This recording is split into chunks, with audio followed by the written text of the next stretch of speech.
Willie D. Live. Was your your journey into becoming a DJ, was that like something, was that happenstance, or was that something that did you have an aha moment and you go like, yo, I think I'm gonna do this DJ thing? Well, you know what's funny is I grew up in a four-family home that was owned by a Jamaican family who had two sons, and one of them was a DJ. And so he had a DJ set up in his basement. Well, what do you call a sound system? And every once in a while I would go down there and he would let me play his rockers music, which is how I became familiar with Yellow Man and Super Cat and Beres Hammond, Barrington Levy, all of the greats.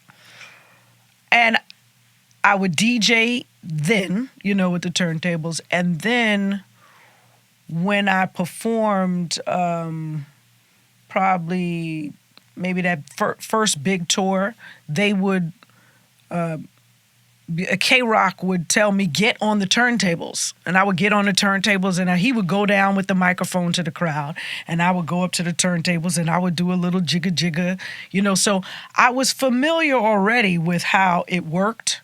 But when I ran into Biz in like 2008 in an airport one time, because we always used to go back and forth with music. But this particular time he says to me, why don't you DJ? And I'm like, why don't I what? He was like, you should DJ. I said, I don't understand. He said, you know music, Lyte. We go back and forth about music all the time. This is your chance to just,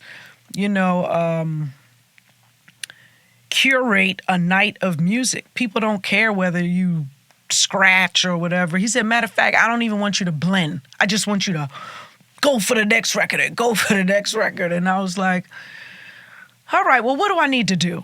And so he gave me a list of the things that I needed to get.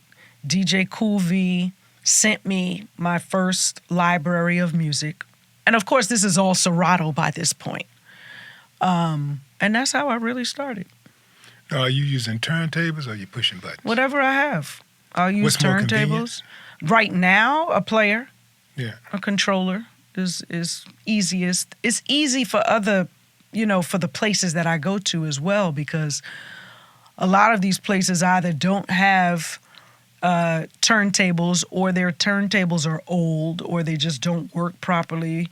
They're not in time. One is moving slower than it should be. I find a lot of technical difficulties if they don't have new out-the-box turntables. Yeah. I checked out the Executioners the other day. They had a exhibition in Houston, and it's something else to see those DJs up on that stage doing the scratching and thing. But I was just looking at it and I was like, as much as they're doing, it should probably be 10,000 people in here, but I just don't think people care about it like that. I'm talking about the people that pay.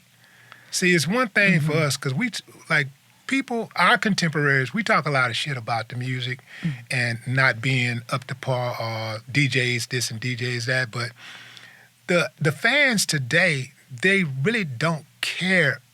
Most of them really do not care. I don't think they appreciate scratching and all of that kind of stuff. They don't appreciate you picking up them heavy-ass turntables, bringing them in and out. You got to have another person, by the way, to do that.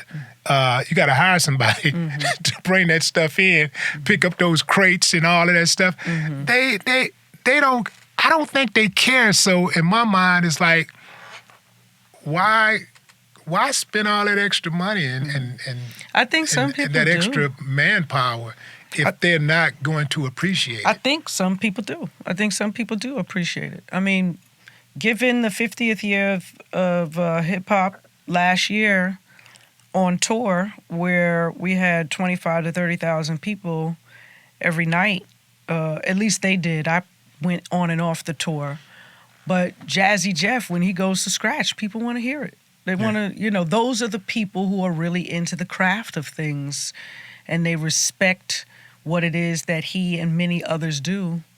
It's the same reason DJ Scratch was invited to do the Beyonce tour, because There's something about what it is that he does in his presentation that people who know really know, and they appreciate it.